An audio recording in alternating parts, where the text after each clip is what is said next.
안녕하세요. 여러분의 밝은 미소를 찾아드리는 원치과 병원장 유현진입니다. 반갑습니다.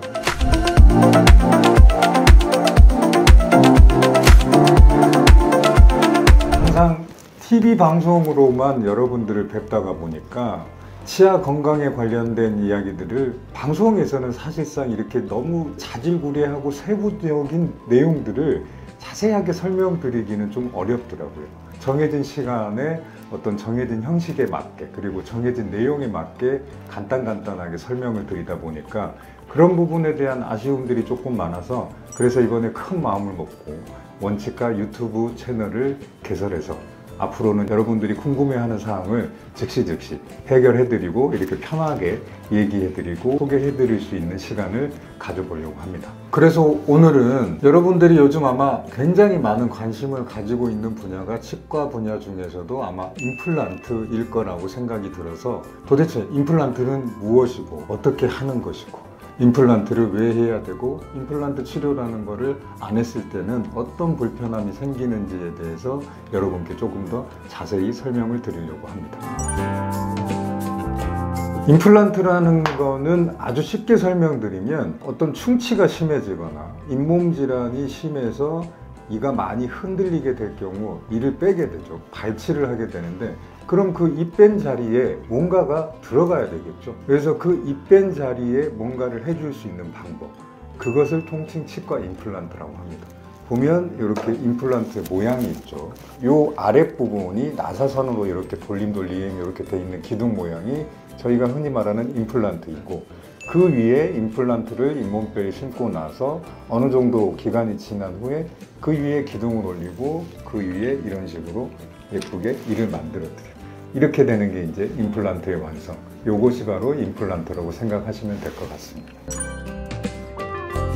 임플란트의 최대 장점은 이 빠진 자리에 틀니나, 예전에 건다고 표현을 많이 하셨는데 브릿지라고 하는 치료 방법이 아닌 이 빠진 자리에서만 손실된, 미싱된 치아를 회복할 수 있는 방법, 아주 그게 큰 장점이라고 할 수 있습니다. 그래서 이제는 임플란트란 치료가 나오고 나서 어금니 쪽에 다수의 이가 없더라도 예전처럼 불편한 틀니를 쓰지 않아도 되고, 사이에 몇 개의 치아가 빠졌다고 앞뒤 치아까지 건드려 가면서 브릿지라고 하는 거는 치료를 안 하셔도 되는 겁니다.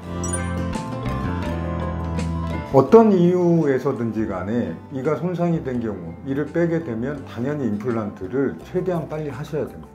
임플란트를 하지 않고 방치됐다가는 그 앞뒤 치아가 빠진 공간으로 기울어져 버린다거나, 아니면은 빠진 치아와 맞물려 있던 치아가 빠진 공간으로 정출이 돼서 아래로 솟구치거나 위로 올라와 버리거나 하면 그 빠진 자리를 회복 안 한 것 때문에 주변의 치아까지도 다 큰 손상을 받게 되죠. 그래서 결국에는 환자분들 중에 많은 분들이 겪고 계시는데, 한두 개 빠진 거를 오랫동안 방치해 놨다가 나중에는 더 큰 치료를 받게 되는 경우가 생깁니다. 임플란트 치료를 최대한 서두르셔서 빨리 하시는 게 좋습니다. 임플란트라는 시술이 가능하다는 전제 하에서는 당연히 임플란트가 더 좋은 겁니다. 왜냐, 치아 사이에 한두 개가 빠졌을 때 그 자리에 뭔가 이를 넣는 방법이 옛날에는 브릿지라고 해서 그 앞뒤 치아를 갈아내서 거기에 걸어서 이를 회복하는 방법이었는데, 이거는 빠진 이 때문에 그 주변의 치아까지도 어떻게 보면은 손상을 시키는 일이 되겠죠. 임플란트라는 치료 수식이 나오기 전까지는 어쩔 수 없이 그렇게 해야 됐지만, 지금은 임플란트라는 치료가 있기 때문에 굳이 주변의 치아를 건드릴 이유가 없겠죠. 그래서 치료 방법적으로 보면 당연히 임플란트가 좋은 겁니다. 그래서 환자분들이 이가 빠진 후에 서둘러서 임플란트 치료를 하시면 좋은 게, 가끔 그런 경우도 있어요. 빠지고 나서 너무 오래 방치됐다거나, 아니면 치아 주변을 감싸는 잇몸뼈가 너무나 많이 손상된 상태에서 임플란트를 하실 때 가끔 임플란트 치료가 어렵다는 얘기를 들으실 수가 있어요. 그래서 너무 오랫동안 방치하지 마시고 빨리 치료를 하셔야 그나마 브릿지보다 좋은 임플란트 치료로 내 치아를 회복하실 수가 있습니다. 임플란트라는 거는 사실은 수명이라는 말에 의미가 없어요. 왜냐하면 임플란트 재료 자체가 인체에 해가 없는 티타늄이고 그 위에 올라가는 치아 자체도 다 인공적인 금속 재질과 포셀린 재질이라고 하는 지르코니아 재질이라고 하는 인공적인 재료이기 때문에 그 자체로만 보면 사실은 수명은 영구적이라고 봐야 되겠죠. 근데 임플란트 자체도 임플란트를 심는 곳이 내 잇몸뼈에 심기 때문에 잇몸뼈가 망가지면 임플란트도 못 쓰게 되시는 겁니다.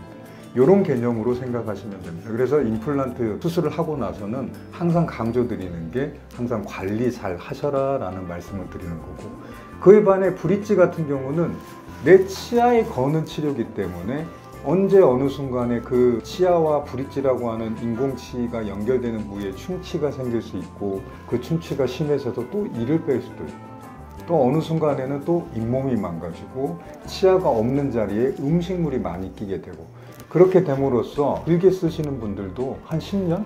아주 길게 쓰시는 분들이 해야 15년 정도, 보통은 7, 8년 정도를 잘 쓰신다고 보시면 될 것 같아요. 그러니까 임플란트 수명과 이 브릿지의 수명 자체를 비교하는 거가 사실은 좀 의미가 없겠죠.